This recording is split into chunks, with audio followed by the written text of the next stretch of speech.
తెలంగాణ ప్రభుత్వ విద్యుత్ ఉద్యోగులు అని ఉండాలి.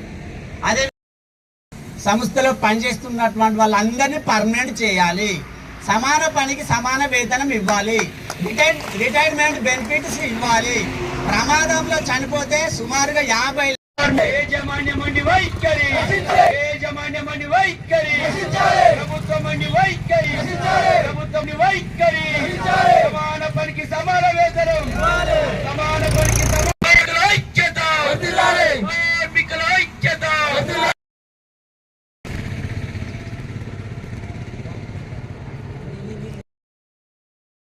ఈరోజు తెలంగాణ రాష్ట్ర వ్యాప్తంగా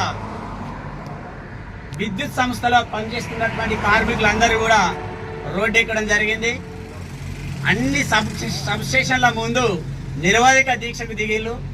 దీనికి మద్దతుగా సిపిఐ తెలంగాణ పార్టీ అన్ని టెంటుల కింద కూడా సంపూర్ణ మద్దతు కూడా ప్రకటించింది. ప్రత్యక్ష పోరాటాలు, పరోక్ష పోరాటాలకు కూడా ఈరోజు విద్యుత్ కార్మికులకు మేము ముందుండి పోరాటం చేస్తాం. ఈ రోజున విద్యుత్లో పనిచేస్తున్నటువంటి అందరినీ కూడా మొదట డిమాండ్ ప్రభుత్వ ఉద్యోగులుగా గుర్తించాలి. సమాన పనికి సమాన వేతనం ఇవ్వాలి. తర్వాత అదేవిధంగా రిటైర్మెంట్ బెనిఫిట్స్ ఇవ్వాలి. ప్రమాదంలో చనిపోతే సుమారు 50 లక్షల నుండి 1 కోటి రూపాయలు ఇవ్వాలి. విద్యుత్ కార్మికులు రేయనక పగలనక రాత్రనక వాళ్ళు పనిచేస్తున్నారు. ఒక సెకండ్ కనుక కరెంటు పోతే రాష్ట్రంలో, తెలంగాణ రాష్ట్రం కానీ ప్రపంచ వ్యాప్తంగానే చీకటిగా ఉంటుంది.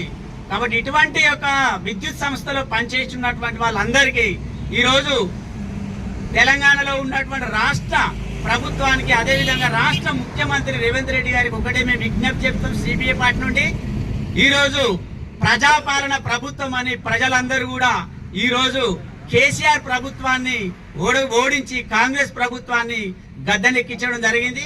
ఈ రోజు రాష్ట్రంలో ఎన్నో వేల కోట్ల రూపాయలు, లక్షల కోట్ల రూపాయలు దుర్వినియోగం జరుగుతున్నాయి. కానీ నిరంతరం 24 గంటలు కరెంటు కార్మికులు, కరెంటు సంస్థలో పనిచేస్తున్నటువంటి అందరినీ కూడా ఉద్యోగస్తులుగా గుర్తించి రిటైర్మెంట్ బెనిఫిట్స్ ఇవ్వాలని, మరణిస్తే 50 లక్షల నుండి 1 కోటి రూపాయలు ఇవ్వాలని, వాళ్ళ యొక్క కుటుంబానికి ఒక ఉద్యోగం ఇవ్వాలని, ముఖ్యంగా రిటైర్మెంట్ బెనిఫిట్స్ కూడా ఇవ్వాలి అని ఈ యొక్క సిపిఐ పార్టీ నుండి తెలంగాణ రాష్ట్ర ప్రభుత్వాన్ని డిమాండ్ చేస్తున్నాం.